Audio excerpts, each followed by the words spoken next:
ఓం మహాగణాధిపతయే నమః. ఓం గురుభ్యో నమః. ఓం శ్రీమాత్రే నమః.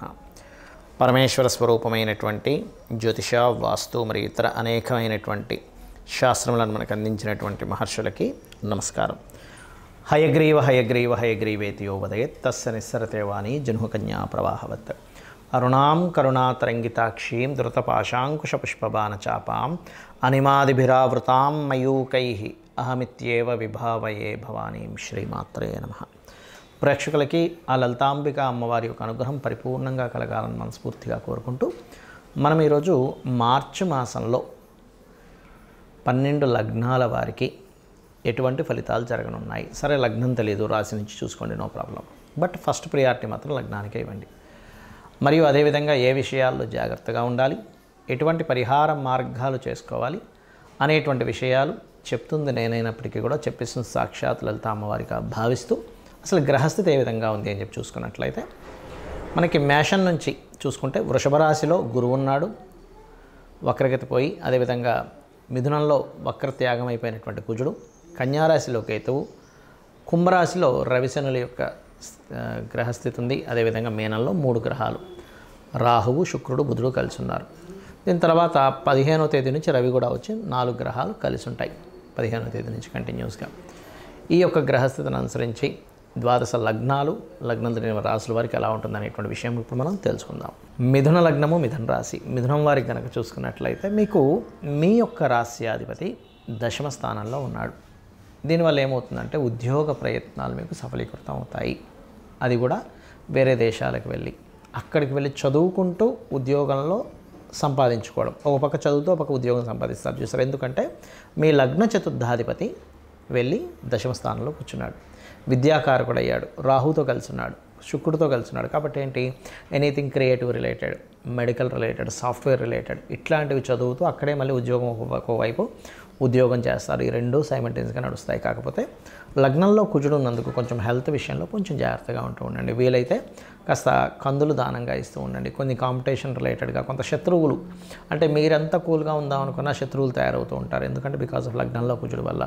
దీనికి కాస్త మీరు మంగళవారాలు కొన్ని నిర్ణయాలు తీసుకోకుండా, కొన్ని మంగళవారాలు కొన్ని అగ్రెసివ్గా నిర్ణయం తీసుకోకపోవడం మంచిది. అదేవిధంగా ఈ యొక్క మిథునం వారికి చూసుకున్నట్లయితే ఈ ధనాధిపతి ధనస్థానం మీరు కనుక గమనించుకున్నట్లయితే ఉద్యోగంలో గతంలో ఆగిపోయినటువంటి ధనం ఏదైనా రావడం అనేటువంటి చాలా స్పష్టంగా గోచరిస్తుంది. అలాగే మరొక విషయం ఏంటంటే ఇక్కడ కొద్దిగా షార్ట్ జర్నీసు, కొన్ని తమ్ముళ్ళ కోసమో చెల్లెళ్ళ కోసమో కొన్ని ఇన్వెస్ట్మెంట్ చేయాల్సిన పరిస్థితి రావడము, గతంలో ఏవైతే చిన్న చిన్న మిస్అండర్స్టాండింగ్స్ ఉన్నాయో అవన్నీ కూడా ఈ 15వ తేదీ లోపల క్లియర్ అవ్వడము ఇటువంటివి బలంగా చూపిస్తున్నాయి. అలాగే ఇప్పుడున్నటువంటి గ్రహస్థితి కొంత ఏదైనా ప్రాపర్టీ తీసుకోవడం జరుగుతుంది. కాకపోతే మీకు 4వ స్థానంలో కేతువు యొక్క సంబంధం ఉంది కాబట్టి మీరు ఏదైనా ఒక ప్రాపర్టీ తీసుకునేటప్పుడు దానికి సంబంధించిన డాక్యుమెంట్స్, పర్టికులర్గా డాక్యుమెంట్స్ క్లియర్గా చెక్ చేసుకోండి. ఏదైనా లింక్ డాక్యుమెంట్స్ ఏమైనా మిస్ అయ్యాయా, ఏమిటి, ఈసీ తీసుకుని ఇవన్నీ కూడా చేయండి. ఎందుకంటే ఈ డాక్యుమెంట్స్ తప్పుగా ఉండి అటువంటివి తీసుకోవడం వల్ల మిస్ అవ్వడము. కొంతమంది చూడండి, ఒక్కోసారి ఏదైనా మనకి ప్రాపర్టీ అమ్మేటప్పుడు అందులో కొంతమంది సంతకాలు చేయరు. అందరూ ప్రాపర్గా ఎంతమంది ఉన్నారు ఏంటి, ఎంతమంది సంతకాలు వచ్చి అందరివి చూసుకోండి. బికాజ్ ఆఫ్ అది చాలా ముఖ్యమైనటువంటి అంశం ఇప్పుడు ఉండేటువంటి కండిషన్లో మీకు. అలాగే సంతానం సంబంధించిన విషయాల కోసం ప్రయత్నం చేసేవారు కొంచెం ఎక్కువ ప్రయత్నం చేయాల్సిన పరిస్థితులు ఉన్నాయి. శత్రువులతో కొంత జాగ్రత్తగా ఉండండి. శత్రుత్వాలు అసలు పెట్టుకోకండి లగ్నంలో కుజుడున్నందుకు. మరి వివాహ ప్రయత్నాలు అవి ఎంతవరకు సఫలీకృతం అవుతాయని చెప్పి చూసుకున్నట్లయితే ఇష్టపడిన వారిని, అందులో ముఖ్యంగా మీ బంధువర్గంలో వారిని, లేదా మీ బిజినెస్ రిలేటెడ్ రంగాల్లో ఉండేటువంటి వారిని, విదేశాల్లో ఉండేటువంటి వారిని ఇష్టపడి వివాహం చేసుకోవడం జరుగుతుంది. లేదా మీరు ఎక్కడైనా జాబ్ చేస్తున్నారు, ఆ జాబ్లోనే ఉండేటువంటి వారితో కూడా ఇష్టపడి వివాహం చేసుకునే యోగం నడుస్తుంది ప్రజెంట్ మీకు. అదేవిధంగా ఉద్యోగ ప్రయత్నాలు సఫలీకృతం అవుతాయి. అందులో ముఖ్యంగా విదేశాల్లో ఉండి అక్కడ ఉద్యోగం చేసేటువంటి వారికి ఖచ్చితంగా ఉంటుంది. కొంచెం చేసేటువంటి బిజినెస్లో ఆశించినంత రావట్లేదు అనేటువంటి దాంతో కొంతవరకు స్ట్రెస్ అవుతూ ఉంటారు. అయితే మీరు ఎక్కువగా కందులు దానంగా ఇస్తూ ఉండండి. కందులు, ఉలవలు దానంగా ఇస్తూ ఉండండి. నవగ్రహాల్లో కుజకేతు రాహుజని గ్రహాల దగ్గర దీపారాధన చేయండి. ఓం శ్రీమాత్రే నమః అనే నామస్మరణ చేయండి. అన్ని విధాలా బాగుంటుంది. ఈ మార్చి మాస ఫలితాలు అయిపోయిన తర్వాత మనకి నూతన సంవత్సరం రాబోతుంది, విశ్వవసు నామ సంవత్సరం. ఇప్పటి నుంచే చెప్తున్నాను, అసలు విశ్వవసు నామ సంవత్సరంలో అయినా మీరు కంప్లీట్గా సక్సెస్ అవ్వాలంటే ఎటువంటి జాగ్రత్తలు తీసుకుంటే ఎవరైనా సరే, అంటే ఏ లగ్నంలో పుట్టినా, ఎటువంటి నక్షత్రంలో పుట్టినా, ఎటువంటి గ్రహస్థితులు ఎలా ఉన్నా సరే, ఇప్పుడు నేను చెప్పబోయేది మీకు ఫైనాన్షియల్గా, పేరు ప్రఖ్యాతుల పరంగా మీరు అనుకున్నటువంటి సంకల్పం ఏదైనా, మీ డిజైర్ ఏదున్నా సరే నెరవేరడానికి ఇప్పుడు నేను మీకు ఒక ఆస్ట్రాలజీలో ఉండేటువంటి ఒక సీక్రెట్ చెప్తున్నాను. అది కనుక పాటించగలిగితే అద్భుతంగా మీరు చేరుకోగలుగుతారు. ఒకటే గుర్తుపెట్టుకోండి, మనము ఎందుకు ఇంత ఇబ్బందులు పడుతున్నాము, ఆస్ట్రాలజీ మనకేం చెప్తుందంటే వెరీ క్లియర్లీ, మనం ఇప్పుడున్నటువంటి ప్రజెంట్ కండిషన్లో ఉండే నిర్ణయం ఒకటి, రాంగ్ డెసిషన్స్. ఓకే, అంటే రాంగ్ టైంలో మనం ఏదో ఎక్స్పెక్ట్ చేస్తూ ఉంటాం. సిచ్యువేషన్స్ ఒక దగ్గర ఒక రకంగా ఉన్నప్పుడు ఇంకోటి మనం ఆలోచిస్తూ ఉంటాం. అదొకటి మెయిన్. అది దానికి ఏంటి కారణం అంటే పంచమ స్థానము అంటారు, 5th లార్డ్.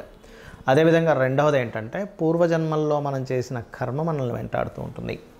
ఇక్కడ చాలామందికి సందేహం ఏంటంటే మరి పూర్వజన్మ కర్మలో అలా ఉన్నప్పుడు అది ఇంకా మారదా, మరి అలా ఉన్నప్పుడు అలాగే నడిచిపోవాలి కదా అనుకుంటూ ఉంటారు. కానీ ఇక్కడ భగవంతుడు మనకి 2 ఇచ్చాడు విషయాలు. ఏమిటంటే ఒకటి, మనం పూర్వజన్మలో చేసినటువంటి కర్మ వల్ల మన జాతకం నడవడము, రెండవది మన ప్రయత్నం వల్ల కూడా కొంత ఆ స్కోప్ అనేటువంటిది, ఆ ఛాన్స్ అనేటువంటిది మనకి ఇచ్చాడు. దాన్ని ఫ్రీ వీల్ అంటారు. అంటే మనం ప్రయత్నం చేయడం వల్ల వచ్చే సక్సెస్. ప్రయత్న స్థానం అనేటువంటిది 3వ స్థానము, సక్సెస్ అనేటువంటిది 11th హౌస్. ఎవరైనా సరే నిత్యము గనక ఉదయము సాయంత్రము లలిత విష్ణు సహస్రనామాలు ఎవరైతే చేస్తారో వాళ్ళ ప్రయత్నం 100% సక్సెస్ అవుతుంది. అలా కాదండి నేను అంత నాకు సహస్రనామాలు నోటికి తిరగవు, ఇంకేదైనా సింపుల్గా చేసుకునేది ఉందా అంటే సింపుల్గా ఏం లేదు. ఓం నమో నారాయణాయ, ఓం శ్రీమాత్రే నమః, ఈ 2 చాంటింగ్ చేస్తూ ఉండండి. నాకు పూజ గదిలో అంతసేపు నేను స్పెండ్ చేయలేను, నా స్థితి వేరే ఉంది, విదేశాల్లో ఉంటాను, చాలా టైం దొరకడం కష్టం అనుకుంటే మనసులో మననం చేయండి కనీసం. ఓం నమో నారాయణాయ, ఓం శ్రీమాత్రే నమః. ఇంకా వీలుంది నాకు అంటే ఓం నమః శివాయ కూడా చేసుకుంటే అద్భుతమైన ఫలితాలు వస్తాయి దీనివల్ల. ఒకటి.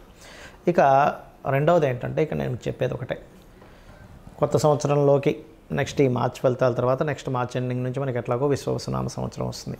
అడుగుపెట్టేటప్పుడు కొన్ని విషయాలు మైండ్లో బాగా పెట్టుకోండి. ఏలినాటి శని ఉంది, అర్ధాష్టమి శని ఉంది, అష్టమి శని ఉంది, అమ్మో నా లైఫ్ ఏదో అయిపోతుందేమో అనేటువంటి భయాల నుంచి ఫస్ట్ బయటికి రండి. శని అంటే ఏమిటంటే కర్మకారకుడు. మనం ఎటువంటి కర్మలు చేసామో ఆ కర్మలను ఇచ్చేవాడు. ఎంతసేపు బ్యాడ్ అయి ఇవ్వాలని రూల్ లేదు, గుర్తుపెట్టుకొని. మనకి ఒక అద్భుతంగా ధనం సంపాదిస్తున్న శనే కారకుడు దానికి. Because of natural 10th and 11th lord ఆయన. 10th అంటే కర్మ, 11th అంటే లాభాలు. అంటే ఇచ్చేది కూడా ఆయనే, గుర్తుపెట్టుకోవాలి. ఫస్ట్ ఇక్కడ ఎంతసేపు ఏంటంటే శని అనేటువంటి పాయింట్ని మనం ఎంతసేపు నెగిటివ్ కోణంలోనే చూస్తూ ఉంటాం. ఎలా అంటే ఒక తండ్రి ఉన్నాడు, తండ్రిని పూర్తిగా అర్థమైన వ్యక్తి తండ్రి కోపాన్ని అర్థం చేసుకుంటాడు, తండ్రి బాధ్యతని అర్థం చేసుకుంటాడు. కానీ తండ్రి అర్థం కానివాడు తండ్రి కోపాన్ని మాత్రమే చూస్తాడు. తండ్రి ఎప్పుడు ఇలాగే హింసిస్తుంటాడు, తల్లి ఎప్పుడు ఏదో ఒకటి నువ్వు చదువురా అంటూ ఉంటుంది, ప్రతిదానికి అడ్డం పడుతుంది. ఇది మాత్రమే చూస్తాం. కానీ తల్లి అంత బాధ్యతగా ఉదయాన్ని నిద్రలేచి మనకి ఫుడ్ అనేటువంటిది చూసుకుంటుంది, లేనట్లయితే మన అవసరాలు చూసుకుంటుంది, మనం ఎప్పుడేంటనేది అన్ని జాగ్రత్తగా రక్షించుకుంటుంది. తండ్రి కూడా మన కోసం పనిచేస్తున్నాడు అనేది మనం మర్చిపోతాం.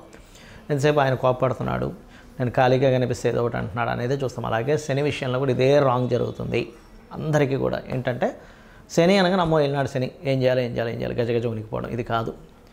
శని అనేటువంటిది కర్మకారక ప్లానెట్. నువ్వే కర్మ చేశావు. ప్రతి జీవుడికి పూర్వజన్మలో చేసినటువంటి కర్మ వల్లే ఈ జీవితం వస్తుంది. ఇక్కడ మ్యాటర్ ఏంటంటే అందరూ బాధపడడానికి కారణం మనం పాస్ట్ లైఫ్లో ఏం చేసాం, ఇక్కడ అసలు ఈ జన్మ ఎందుకు పుట్టామనే విషయం తెలియకపోవడమే మనం బాధపడుతూ ఉంటాం.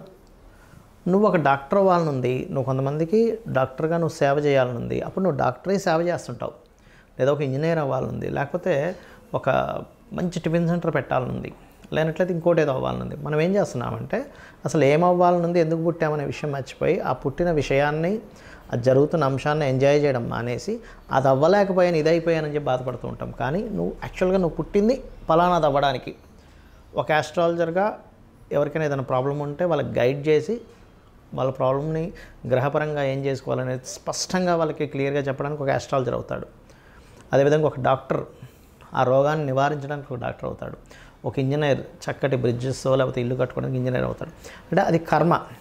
అయితే ఈ జన్మని మనం ఎంతసేపు ఈ యొక్క జన్మచక్రంలో తిరగడమే కాకుండా పర్టికులర్గా ప్రతి వ్యక్తి కూడా 3 విషయాలు ఖచ్చితంగా పాటించినట్లయితే ఈ జన్మచక్రం నుంచి కూడా బయటపడతారు. ఏమిటది అంటే నిత్యం లలిత సూర్య ఉపాసన చేయడము, పెద్దల్ని సేవించడము, ఇంట్లో పితృదేవతలను సేవించడము, ఏదైనా ఆలయాలకు వెళ్ళి సేవ చేయడం. ఇవి చేస్తూ గోసేవ కనుక చేయగలిగితే, ముఖ్యంగా మీకు ఎటువంటి శని దోషాలు ఉన్నా, లేనట్లయితే ఎటువంటి కాలసర్ప దోషాలు ఉన్నా, లేకపోతే మీ గ్రహస్థితిలో ఎంత దారుణమైన స్థితి ఉన్నా, అంటే కొంతమంది అంటుంటారు ఏమండి నాకు అసలు రూపాయి పుట్టట్లేదు, చాలా ప్రాబ్లమాటిక్గా ఉన్నాను అని అనుకునే వారికి నేను చెప్పేది ఒకటే, ఏమిటంటే నిత్యము పూజ చేయండి.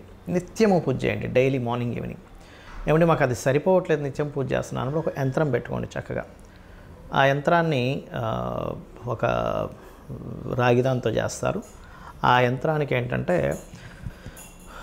జలావాసము, పుష్పవాసము, ధాన్యవాసం చేసి దానికి శక్తిని చేకూర్చి దానికి జపం చేసి ఇస్తారు. యాక్చువల్గా అది ఇస్తుంటారు, కొంతమంది అడిగినప్పుడు నేను కూడా ఏర్పాటు చేశాను. బట్ ఏంటంటే మీరు ఎక్కడైనా కూడా తీసుకోవచ్చు అది. అయితే ఇక్కడ ఏంటంటే దాన్ని కనుక చేయగలిగితే ఇంకొంచెం స్ట్రెంత్ పెరుగుతుంది మీకు. ఇక్కడ నేను చెప్పేది ఒకటే, మీరు నేను చెప్పినటువంటి ఇవి కనుక పాటించగలిగితే ఖచ్చితంగా విశ్వవసు నామ సంవత్సరంలో మీరు సక్సెస్ అవుతారు, అవ్వాలని చెప్పి మనస్ఫూర్తిగా కోరుకుంటూ, అందరూ కూడా ఓం శ్రీమాత్రే నమః అనే మంత్రమైన కనీసం చేసుకోండి. అన్ని విధాల మీకు రక్షణ లభిస్తుంది అమ్మవారితో. శ్రీమాత్రే నమః.